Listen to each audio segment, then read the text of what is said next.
자, 이번엔 미국 증시의 핫한 이슈들 그리고 핫한 종목들 체크해보는 굿모닝 라이브 시간입니다. 도움 말씀에 타이거 인베스트 황윤석 대표와 함께합니다. 안녕하십니까? 안녕하십니까?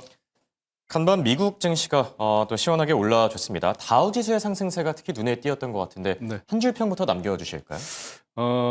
그 AI 판도를 뒤흔든 구글의 네. 제미나이 있잖아요. 그래서 이 돌풍이 사실 지금 AI 쪽에서 합종 연행이 일어나면서 예. 이제 빅테크들 간의 AI 전쟁이 벌어지고 있는 게 아닌가 저는 그렇게 보고 있습니다. 네. 엔비디아가 조금 흔들리긴 했지만 또 경쟁사들의 주가는 굉장히 좋았던 하루였었죠. 자, 그럼 이제 시장을 조금 더 본격적으로 들여다볼까 하는데 굿모닝 라이브 이슈픽 바로 보여주시죠.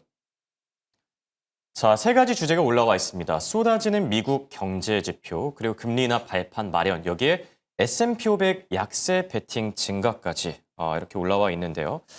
자, 셧다운 사태 때문에 지연됐던 경제 지표들이 이제 말 그대로 쏟아지고 있는데 지금 미국의 고용과 물가 그리고 소비까지 현재 괜찮은 상태가 맞을까요?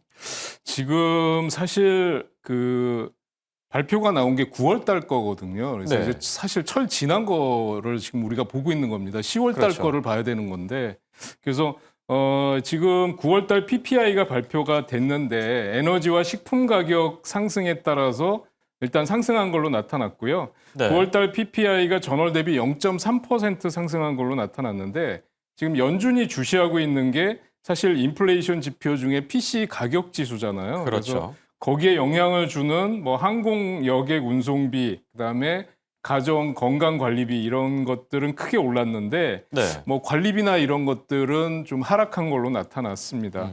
그리고 또 ADP 민간 고용도 발표가 됐었는데 일자리가 뭐 크게 감소한 걸로 또 나타났잖아요. 그래서 예. 고용 둔화와 소비 악화가 지속이 되고 있다 이렇게 보여지고 있습니다. 그리고 인플레는 상승하고 있는데 예상했던 것만큼 그렇게 강하지는 않았다라고 예. 말씀드릴 수 있겠고요.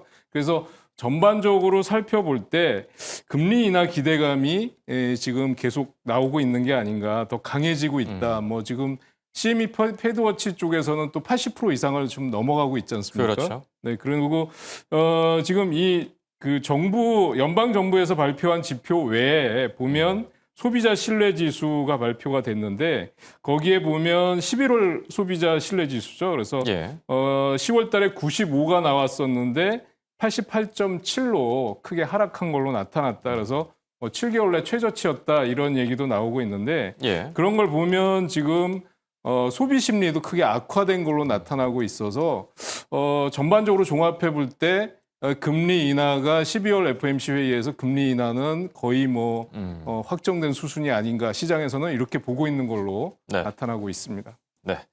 간밤에 발표된 주요 경제 지표들에 대한 분석 들어봤고요. 자, 그리고 12월 FOMC 회의까지 이제 한 2주 정도 남은 상태죠.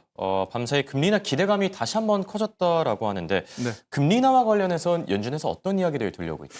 그러니까 그 연준의 비공식 대변인이라고 하는 예. 월스트리트 저널의 닉 기자 있지 않습니까? 예, 그렇죠. 이 닉 기자가 얘기를 했는데 지금 연준 파월 의장은 그 내부 간의 분열에도 불구하고 12월 회의에서 금리 인하를 할 발판을 마련했다 예. 이렇게 분석을 하고 있습니다. 그래서 지금 내부 분열이 뭐 매파와 비둘기파, 중도파까지 해서 지금 상당히 갈려져 있는 상황인데요. 네. 그래서 지금 전반적으로 경제 지표를 보면 앞서도 말씀드린 것처럼 고용 성장은 둔화하는 반면에 물가는 여전히 높은 수준이다. 스태그플레이션 우려까지 나오고 있다. 예. 이렇게 볼 수 있는데 이 파월 의장 같은 경우는 전반적으로 보면 12월 금리 인하하고 내년 1월 이후에는 동결하는 전략이 지금 가장 유력한 게 아니냐 이렇게 지금 보고 있다고 합니다. 그래서 네. 지금 그 시장의 불확실성이나 뭐 그다음에 내부 갈등 이런 걸 본다면 앞으로 12월 이후에 동결 움직임이 더 강하게 나타날 수 있다 이렇게 보고 있고요.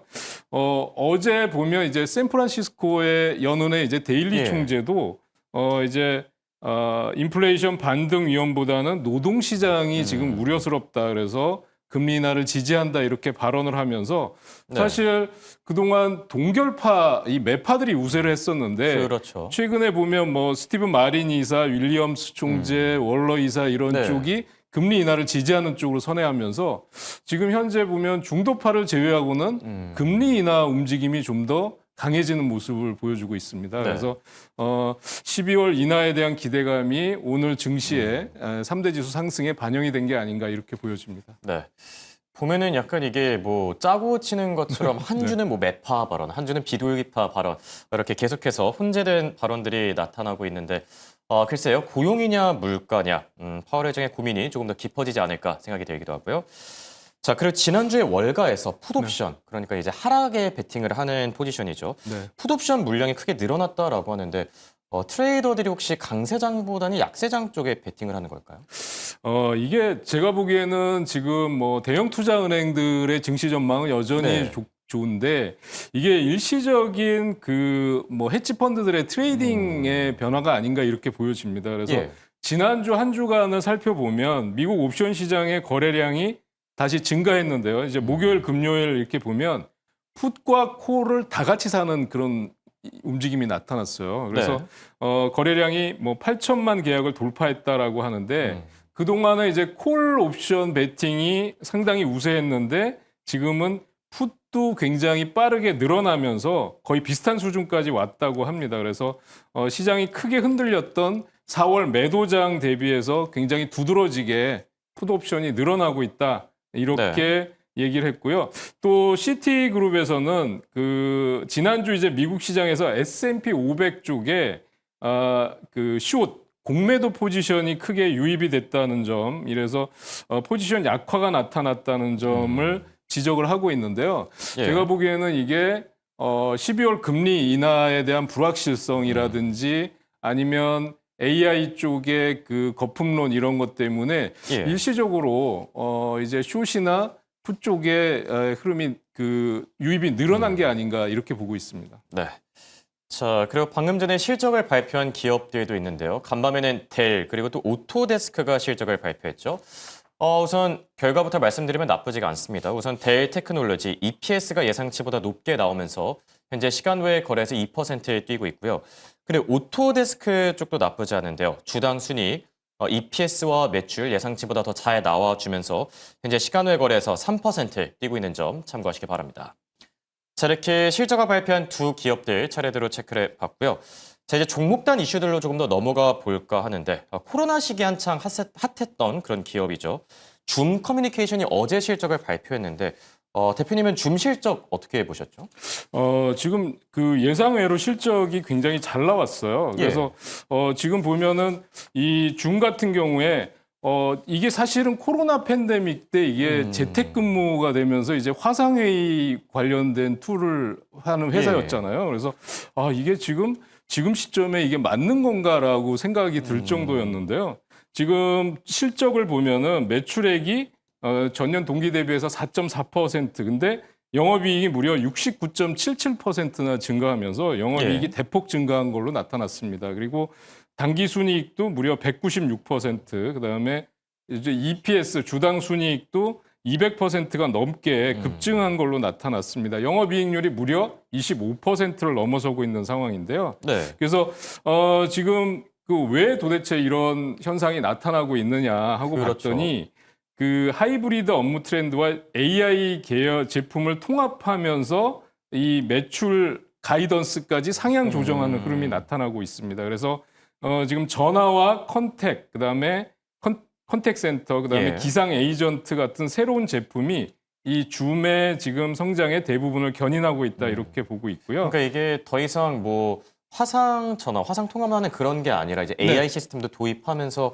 뭔가 조금 더 기능들을 더 발전시키고 있는 그런 부분이네요. 그렇습니다. 그래서 지금 그 팬데믹 당시에 그 온라인 화상회의 플랫폼으로 인해서 줌 사용자와 구독자 수가 급격히 증가했었잖아요. 그러니까 그런 것들을 유지하면서 금융, 의료, 정부 이런 다양한 부문에서 AI 쪽의 그 개방형 기술을 포함하면서 엔비디아와 또 파트너십을 체결한 게 주요하지 않았나 이렇게 보여지고 있는데요.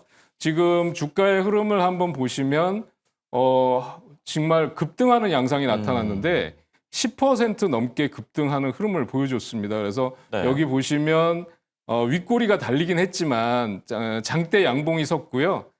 이틀 연속 거래량이 폭발하는 모습을 보여주고 있습니다. 지금 보면 사실 지금 추수감사절 연휴 때문에 지금 시장의 거래량이 감소하고 있는 상황에서 네. 지금 이 줌에 대해서는 실적 발표 이후에 거래량이 폭발하고 있다는 점 지금 확인하실 수가 있고요. 이제 주봉상으로 본다 그러면 이제 그 주봉상의 고점도 돌파를 앞두고 있는 상황입니다. 그래서 네. 지금 이 줌 커뮤니케이션 같은 경우는 투자자분들 입장에서는 저점 매수와 보유 관점에서 한번 대응해 보셔도 좋지 않을까 이렇게 보고 있습니다. 네. 줌 커뮤니케이션이 매출단에서 새로운 발판을 마련하고 있는 듯합니다. 호실적과 함께 주가도 급등했는데 투자 의견은 이제 저가 매수, 보유로 평가를 해주셨고요. 자, 그리고 두 번째 기업으로는 이제 레딧을 들고 와 주셨는데 밤사이 레딧이 또한 10% 넘게 급등을 했었거든요. 좋은 소식들이 좀 있었을까요? 네. 레딧 같은 경우는 사실 이게 과거에 그 밈주식 열풍의 어떤 네. 그 진원지라고 할 수 있잖아요. 그렇죠. 그리고 그러니까 여기서 이제 투자자분들이 모여가지고 얘기도 하고, 그러니까 네, 커뮤니티라고 그렇습니다. 볼 수 있죠. 네, 그렇습니다. 그래서 주식 코인 거래하는 MZ 세대들의 성지다 뭐 이런 네, 얘기까지 맞습니다. 나오고 있고요. 지금 비트코인이 9만 달러를 못 넘어가고 있는 상황에서 그 지금 온라인 커뮤니티를 형성하고 예. 있는 레딧의 주가가 급등했다는 것도 사실 좀 뜻밖이다 이렇게 말씀드릴 수 있을 그렇죠. 것 같아요. 그래서 지금 이게 시장의 새로운 트렌드로 잡혀가고 있는 게 아닌가라고 생각이 되고요. 실적 발표를 했는데 지금 매출은 68% 전년 동기 증가한 걸로 나타났고요. 역시 주당 EPS도 400% 급증한 걸로 나타났고 순이익도 역시 마찬가지입니다. 글로벌 네. 일일 활성자 수가 중요한데요. 전년 동기 대비해서 19% 증가한 1,160억 명이다. 또 이렇게 나타나고 있고 글로벌 사용자당 평균 매출 이런 것도 중요한데 이게 5.04달러로 41% 네. 증가한 걸로 나타나고 있다. 그래서 전반적으로 이런 수치들이 전년 동기 대비해서 굉장히 크게 증가한 걸로 나타나면서 지금 대형 투자은행들은 목표 주가를 높여 잡고 있습니다. 그래서 네. 지금 290달러, 250달러에서 300달러까지 높여 잡고 있는데요. 지금 현재 오늘 주가 마감이 217달러니까 만약에 이 투자은행 그 예상치대로 한다면 추가 상승 여력이 적어도 30%에서 50% 이상 그렇죠. 있다고 보여지는 겁니다. 그래서 지금 상황에서 차트를 한번 보신다면 지금 여기서 장대 양봉이 솟았거든요. 네. 바로 직전 고점에 박스권을 돌파하는 움직임이 나타나고 있기 때문에 레딧 같은 경우도 비트코인이 바닥이라는 점을 감안한다면 네. 지금 저점 매수와 보유 관점에서 대응하셔도 좋지 않을까 이렇게 보고 있습니다. 네.